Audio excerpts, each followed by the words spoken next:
Bengaluru. We human beings, as individuals, are totally responsible for the state of the world. Wars, we are responsible for wars, by the way we lead our lives. We chose to be nationalistic, German, French, Dutch, English, American, Russian, or we chose to be Catholics, Protestants, Jews, Buddhists, belonging to Zen or this or that sect. We continue to divide, quarrel, and fight with each other. Our gods, and our nationalities have divided us.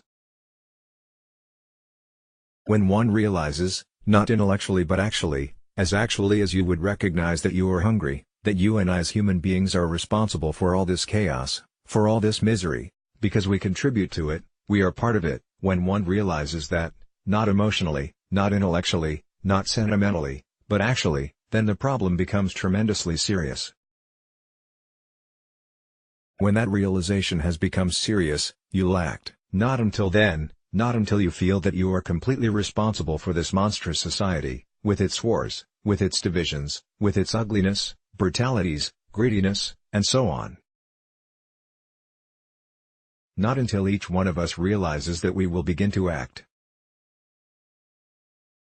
And you can only act when you know how this structure, not only outwardly, but inwardly, has been put together. That is why one must know more about oneself, and the more one knows about oneself, the more mature one is. Immaturity lies only in one's ignorance of oneself. What we are going to do is to learn about ourselves, not according to the speaker, or Freud, or Jung, or to some analyst or philosopher, but to learn actually what we are. If we learn about ourselves according to Freud, we learn about Freud, not about ourselves. To learn about oneself, all authority must come to an end. All authority. Whether it be the authority of the church, or of the local priest, or of the famous analyst, or of the greatest philosophers with their intellectual formulas.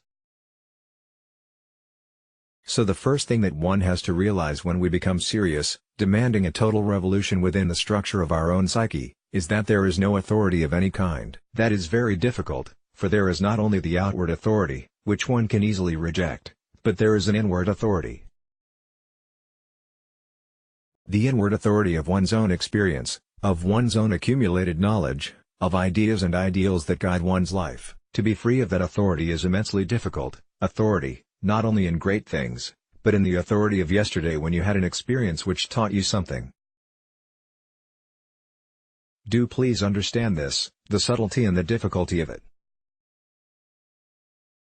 There is not only the authority of accumulated knowledge as tradition, of everyday experiences that has left a mark, but there is yesterday's authority which is as destructive as the authority of 1,000 years. To understand ourselves, needs no authority of yesterday, or of 1,000 years, because we ourselves are a living thing, moving, never resting, always flowing.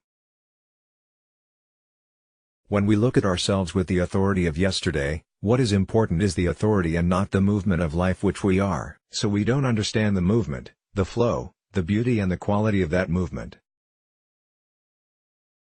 What you understand is the authority you have accumulated, that with which you are examining and looking. To be free of that authority is to die to everything of yesterday so that your mind is always fresh, always young, innocent, of vigor and passion.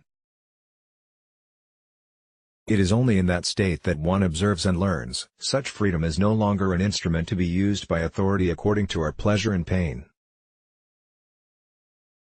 And for this is required a great deal of awareness, actual awareness of what is going on within the skin, without correcting it, without telling it what it should be, or what it should not be, because if you correct it you have already established the authority, the censor. Let's block ads. Why?